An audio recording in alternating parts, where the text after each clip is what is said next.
在湖南山谷的密林中，一棟泥土房闖入無人機的視野，滿心好奇這裡是否還有人居住。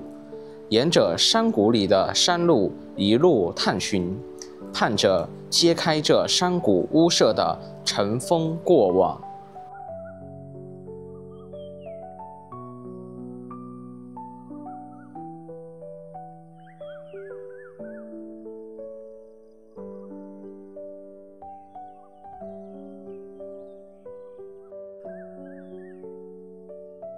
读万卷書，行萬里路。嗨，大家好，我是天福。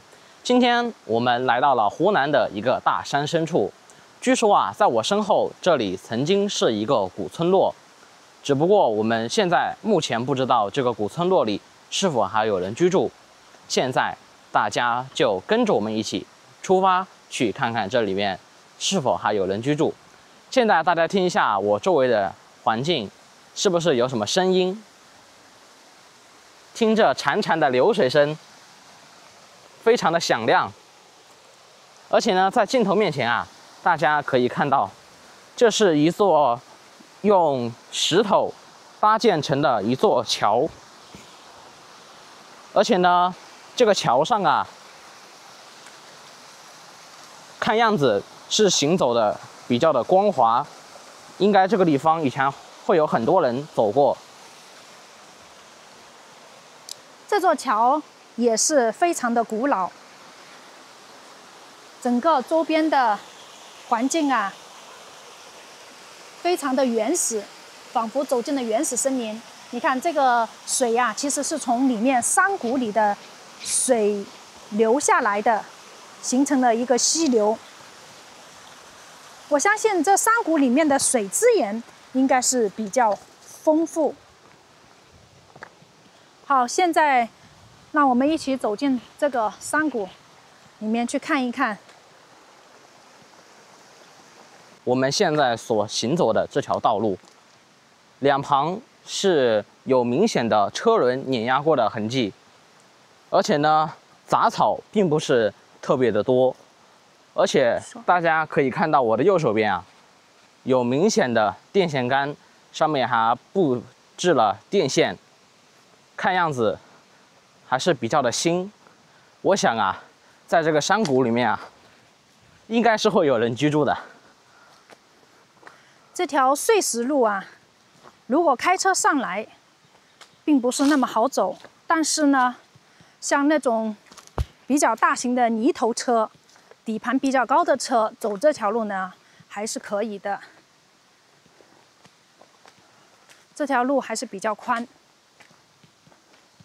你看，到處都是這種岩石的山體，但是上面的樹啊，在這個石縫裡面生長，生命力啊，非常的頑強。大家看，在我的左手邊，這個溪流啊，它沖刷過的這塊巨大的石頭啊，都磨出了一道痕跡，是不是特別的明顯？日積月累，這塊石頭磨得非常的光滑。你看這個溪水啊，比較清澈，它是純天然的山泉水，沒有受到任何的污染。現在是接近冬季了，這裡的水資源呢，還是比較充沛。這個位置啊，要是在夏天的時候，雨水比較充裕的情況下，這個山泉水的水位啊，應該還要高一些。這裡呢，就非常適合溯溪，家長可以帶小朋友到這裡來，感受這山裡的新鮮空氣，然後這山裡的山泉水啊，是一個遊玩的好地方。你看，在這裡呢，我們也發現了很多這種羅漢松，這都是人工種植的。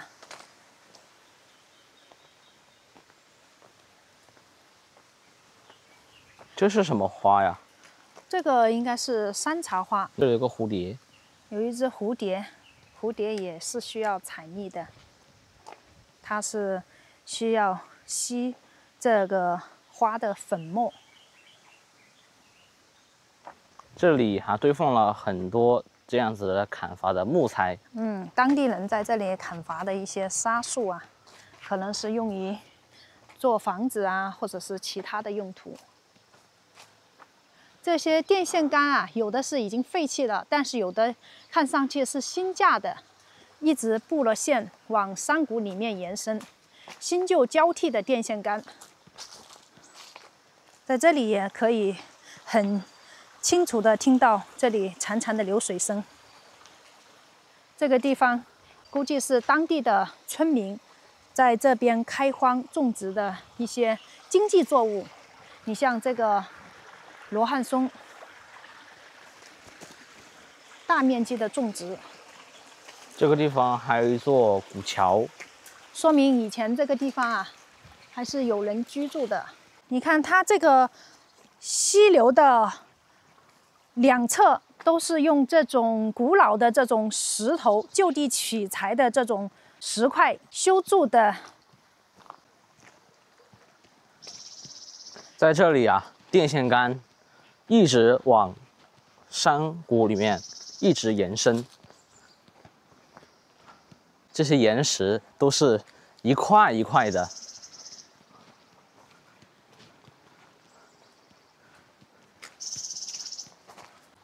旁邊這種巨大的這種岩石構造啊，應該是經過數十萬年的累積形成的，上面都長滿了這種青苔。大家看我面前，這裡一排都是用石頭堆積成的，看樣子它的歷史啊還是比較久遠，有一定的年代感。走到這裡啊，這種溪水的聲音就越來越大了。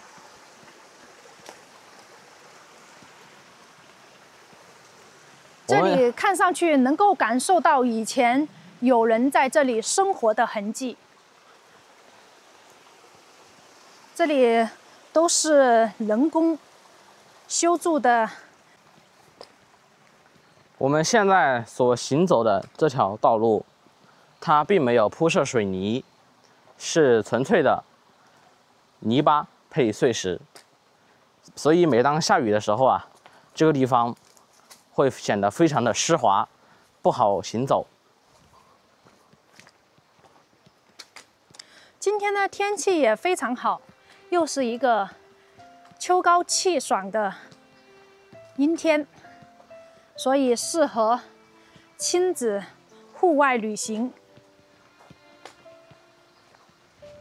我們特別喜歡來這種山，特別喜歡感受大自然的清靜。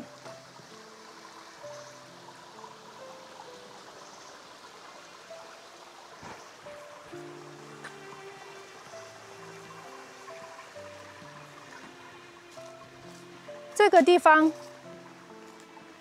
現在估計是沒什麼人走動，我們一路走來沒有碰到一個人。大家快看，前面好像發現了一棟房子。是的，看樣子應該是土坯房。哎，你看這棵樹啊，看上去是才砍了不久，把這個樹皮給脫落的不久，這種痕跡，所以這個地方偶爾還是會有人過來。前面好像有人居住啊。哦，有一棟泥巴房。這個位置呢，是用這種電線桿吶搭的一個簡易的便橋，通到前面那條路過去。不過前面有一個鐵絲圍欄給圍住了，我們等一下到那裡去看一下。我們先到前面這棟人家這裡去看一下，看看裡面是否有人居住。你看這棵樹啊，也是年代比較久。這棵樹保守估計都有50、60年了。這個地方是當地的村民啊，附近的村民在這裡開墾荒地，基本上是種植了這種經濟作物。這種羅漢松看上去沒有種植什麼蔬菜。你看這種用原始的這種石塊堆砌的這個屋基還保留在這裡，非常的古老。這個地方是個養蜜蜂的。哦，今天看上去這裡沒有人。它這個是有幾棟房屋在這裡，這種是最原始的這種泥巴房，上面是吊腳樓的這種建築設計風格。這裡堆放了很多的這種養蜂箱，現在是沒有在使用。房子的門基本上是緊鎖的。供應高岭土蜂蜜，你看這個蜂箱，這裡好多蜜蜂。是的，是的。今天沒有人在家，門都是鎖住的。我們來這邊看一下。它這種泥巴房呢，也看上去是廢棄很久了，沒有人居住。門前堆放了一些蜂箱，還有以前的農用工具。上面的吊腳樓的設計風格，兩邊是對稱的。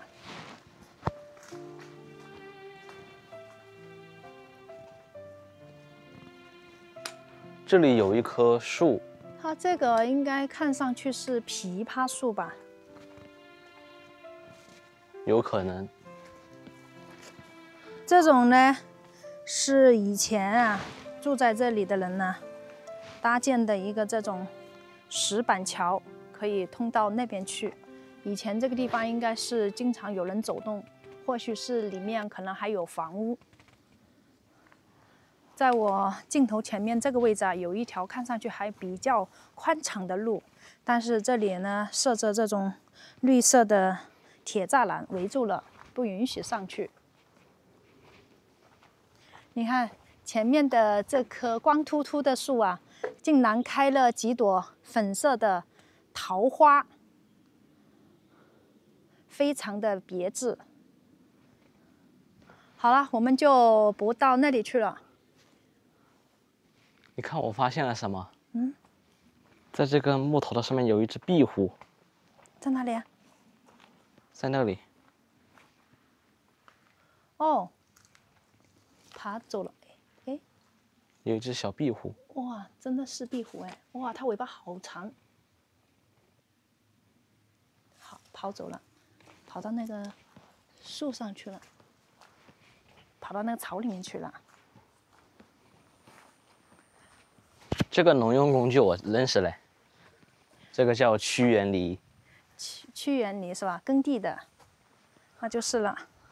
你看，在這個位置啊，這家人的門前，這個位置也是用這種石板搭建的一個簡便的小橋，到對面去。這裡呢，種植了一些農作物，看起來像是枇杷樹，然後那邊呢，不知道是什麼樹。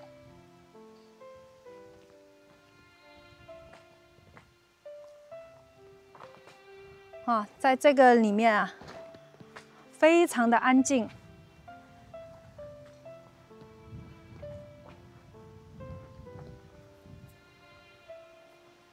在這個山谷裡面，你手機有信號嗎？這裡沒信號。這裡沒信號啊？嗯。我們看一下。我看。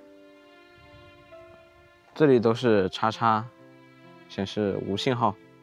哦，有個顯示叉叉無信號的，所以說居住在這個村落裡的人吶，這個電的問題是國家給他們解決了，而且水資源呢，我們一路走上來還是比較充裕。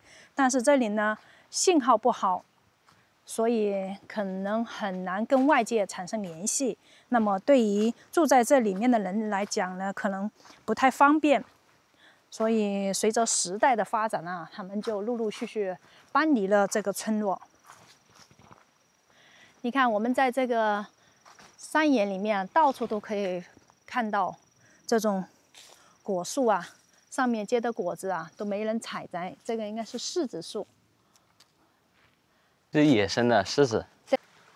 大家看到我右手邊，這裡有一座用電線桿搭成的一座小橋，可以通往山谷裡面。我們剛刚用無人機簡單的飛了一下，發現在那個山谷裡面啊，確實存在一棟房子，但是我們並不清楚裡面是否還有人居住。所以呢，大家現在就跟着我們一起，順着這條用電線桿搭成的小橋，走進這個山谷裡去看一看。這個它是圍起來的，我們直接翻過去吧。它這是拧緊的嗎？就靠一下呀。翻過去就翻過去了。好，我們等一下再出来的時候再給它復原吧。哦，好了，好了，搞好了。这個位置啊，看樣子是當地的人在這裡種植了一些桂花樹，是有規律的種植的一些桂花樹，這也是屬於經濟作物。但是現在已經過了桂花開花的季節了，所以就沒有什麼香味了。那麼我們現在沿着這條羊腸小道啊，往前面走，我們發現這裡的電線桿啊還是新的，你看到沒有？一直架到這個位置來了。所以呢，我猜想這裡面應該以前肯定是住過人，但是現在不知道那棟房屋是否還有人住，就不清楚了。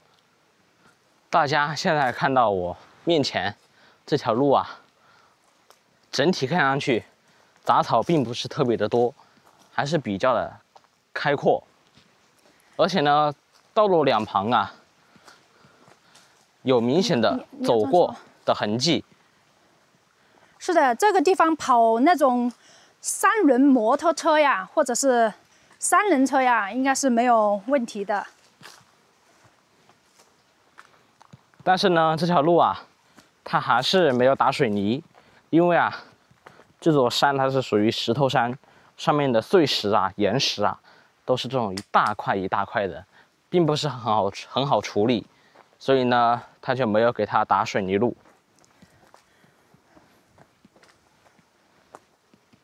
我們抬頭看電線桿，它都是一直往這山谷裡拉。山谷裡那個架設了電線桿，一直延伸到這裡面，布到這裡面來了。是的。你看這條路走起來還是崎嶇不平。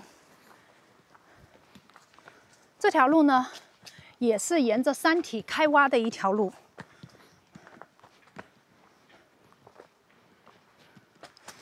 我聽到我後面有聲響，原來上面是有一個人在上面幹活，挖地。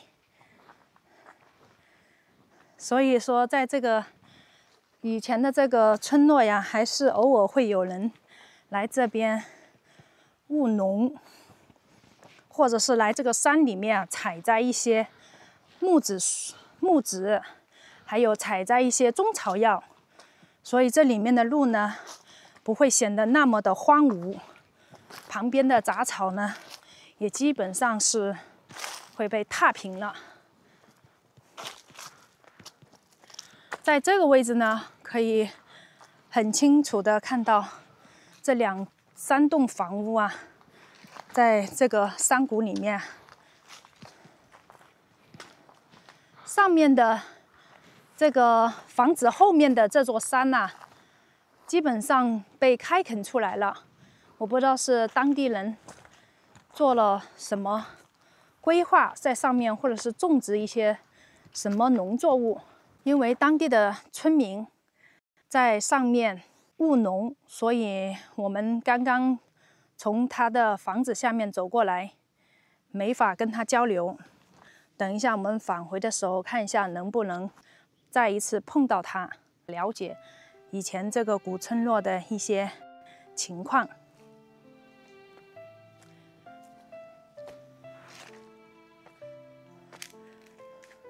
這裡的竹子啊，都還是非常的多，這個都是新竹。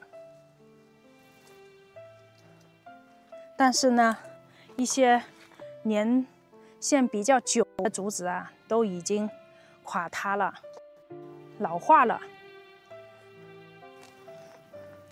儘管是這樣的石頭山，但是上面的植被還是非常的茂盛。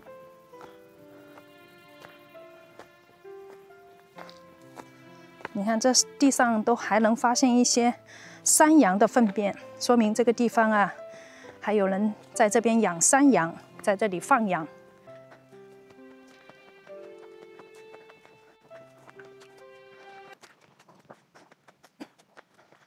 哇，到這個位置來啊，視野啊，突然就非常的開闊。下面這個小峽谷啊，垂直海拔接近有50-60米高了。這裡有一條岔路口，這裡是有一條路，看起來也是蠻開闊的，應該是新挖的一條盤山碎石路。我估計可以通到另外一座山頂，但是我們就不去了，我們一直沿着這條路啊往前走。根據無人機探測的路況啊，往這邊一直走過去，應該就能到達那棟房子了。像今天這種天氣非常好，非常適合親子戶外旅行，感受大自然的神奇和奧妙。在這裡啊，能看到很多奇花異草，尤其是一些古村落，跟當地人交流，感受當地的一些民俗文化，增長見識，對孩子成長有非常不錯的體驗。這條路看上去沒有那麼荒蕪，可能當地的村民啊，偶爾還會來這邊砍樹啊，或者是採摘野果子、採摘中藥。在這裡都能聽到潺潺的流水聲，說明以前人住在這個山谷裡面，它不缺水。那麼有水又有電，這是最基本的2大生活因素。那麼在這裡呢，就能夠生存。經常下山出去的話，就會比較不便，因為都要靠雙腿走出這座大山。這種潺潺的流水聲聽起來非常的治癒，生活在城市裡啊，根本就沒法體驗這種樂趣。所以為什麼以前古人吶，也有很多人喜歡隱居山野，逃離世俗的喧囂。走到這裡啊，地上都是隨處可見的山羊糞便。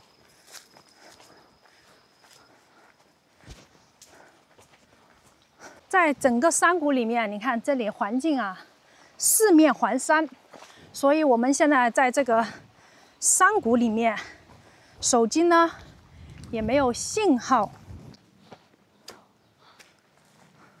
你看這裡有一條岔路口，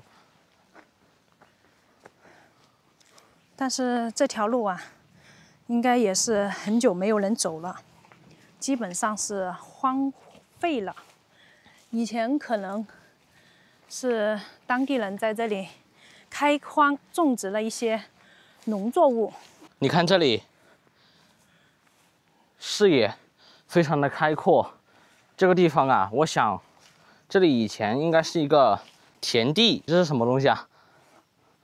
剛剛這裡有一根這麼長的一根那種，就像蜥蜴是吧？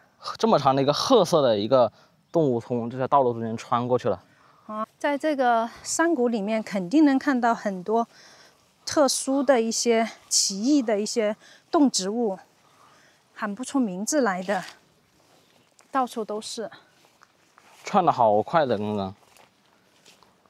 那肯定啊，因為你打擾到它啦。你看這個路啊，越走啊越荒蕪，草都長到路上來了。要不是我們無人機探測到裡面有房子啊，誰還會繼續往這裡面來走進來了？這裡基本上是沒有人再往這裡走了。這邊也是一個岔路。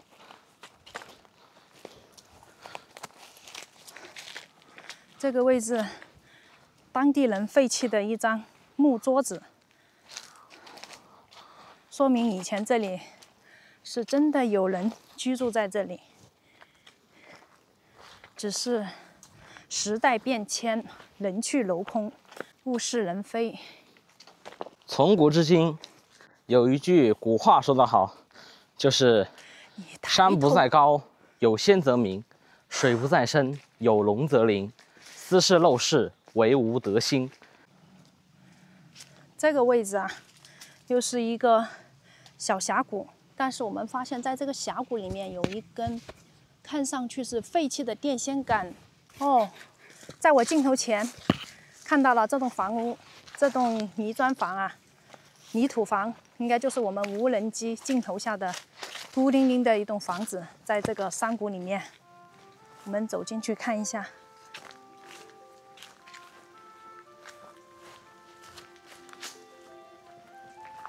我們剛剛走進來，花了大概有30-40分鐘的時間了。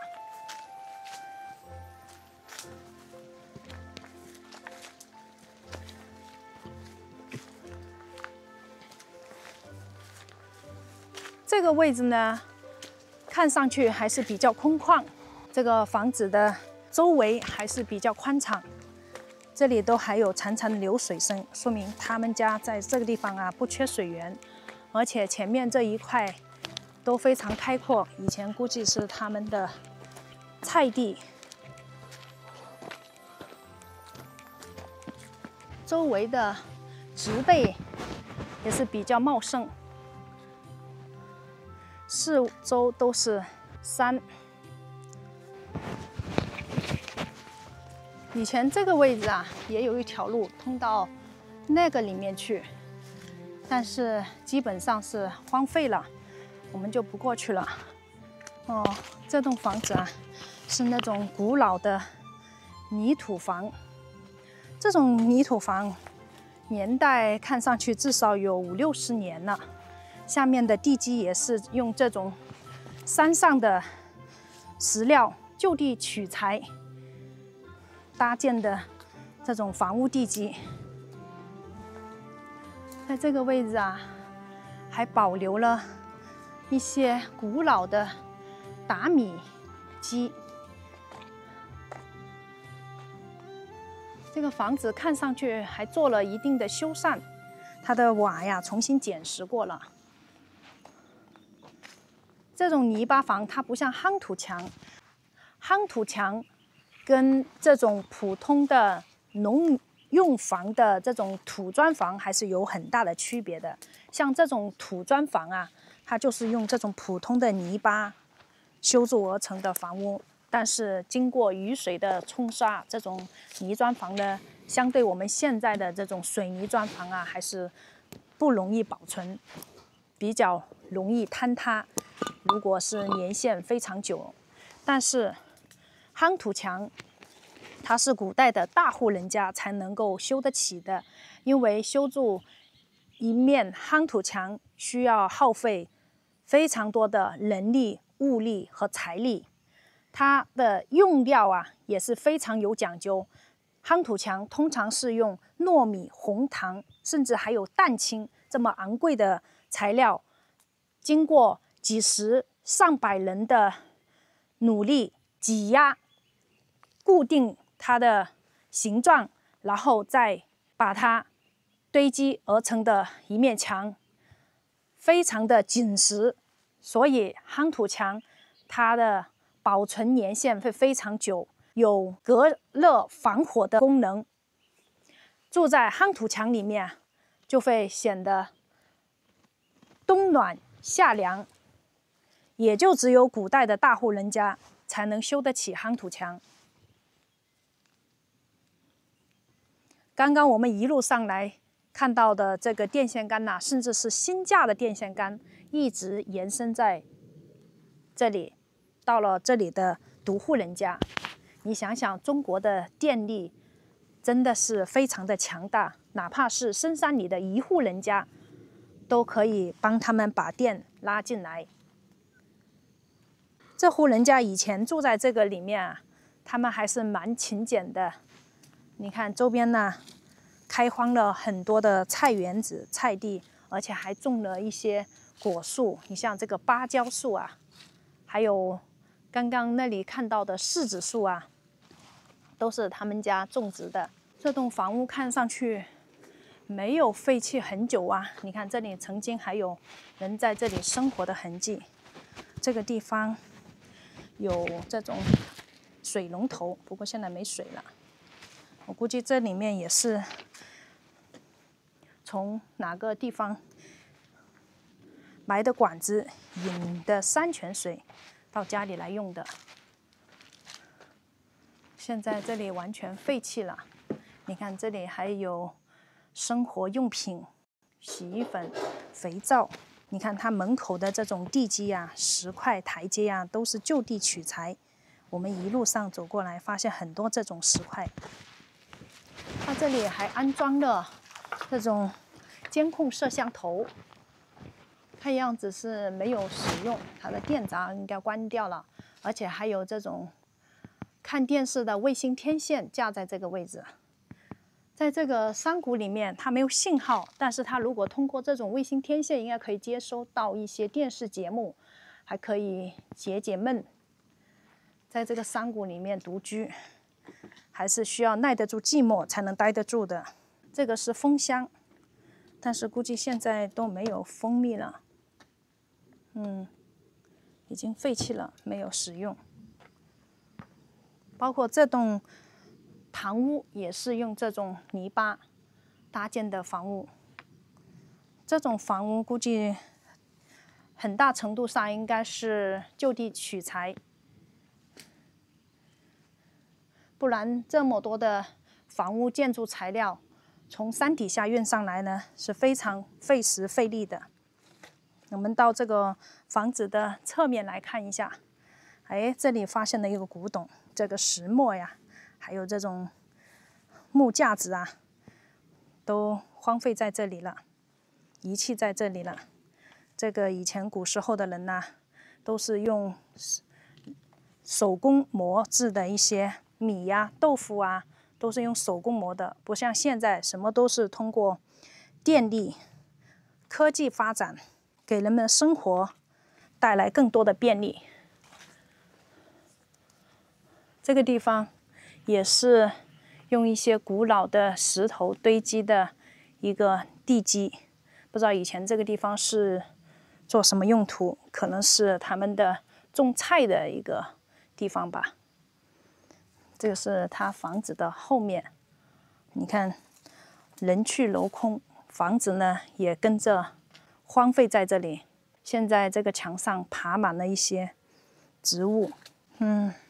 以前這家主人生活在這裡，可能是養一些蜜蜂啊，來維持生計。不過不知道什麼原因，就搬離這裡了。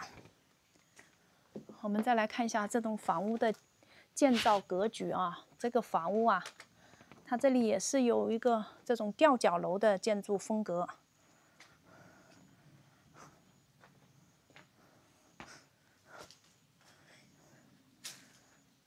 它這個房屋的大門口啊，是典型的湖南的一些傳統民居的設置。看它的大門這邊，在外面設置了一個這種圍欄，這種方便呢，剛學會走路的小孩子啊，它就防止小孩子單獨爬出來，那麼也可以防止一些家裡養的一些牲畜啊往家裡面走。那麼如果把大門打開，就只關這個門的話，又方便裡面採光通風，這樣很方便。你看它這個房子啊，還是有點設計風格，上面是雕刻了一對鹿。這個鹿呢，在古代是吉祥的神獸，有非常豐富的寓意。這2個凸出來的這個門樑啊，它這個設計風格，以前古代講究門當戶對，在門的兩邊呢放那個一對抱鼓石，那就是門當。然後戶對呢，應該就是指上面這2個突出的這個木頭，應該是戶對。大家如果有見識廣的網友啊，可以告訴我們這2個木頭是叫什麼名字，有什麼寓意？歡迎在評論區給我們留言。上面這2頭鹿，正好是2頭，寓意着福祿雙全，就是這個寓意。而且呢，在每根這樣的柱子的底部，都有一個這樣子的住處，它的主要作用是為了减震以及防潮。每次當有洪水的時候，這裡的木頭啊，它容易受潮而腐化，所以呢，它會在它的木頭底部裝一個一般是石頭建成的這樣子的一個住處來防潮、減震。這是中國的古建築基本的建造風格、建造特色。而且呢，這樣子的住處啊，一般有錢人家會設計成那樣子的一種頂的形狀，還有的會雕刻非常多的花紋，來有一種非常豐富的寓意。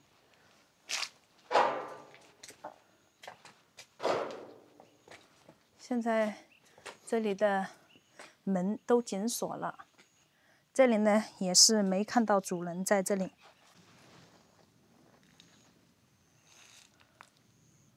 現在這棟房子呢，就這樣荒廢在這裡了。門口雜草叢生，顯得特別的荒涼。不知道他這個房子的主人呢，是否還會經常來這裡看一看？今天我們一路走上來，欣賞到了沿途的美景。很可惜的是，這棟房子的主人吶，如今已經搬離了這裡。這裡雖然有電，有山泉水，但是這裡的出行並不是特別的方便。想要上下山，只能通過步行，通不了汽車。而且呢，這裡啊也沒有網絡。這棟房子的主人吶，我想他有可能是因為出行不方便，再加上沒有網絡，這裡會顯得非常的無聊，所以他才會搬離了這裡。如果是換作屏幕前的你們生活在這個地方，過上與世無爭、隱居的生活，你們願意嗎？好啦，本期視頻到這裡就結束了，感謝大家的收看，我們下期視頻再見，拜拜。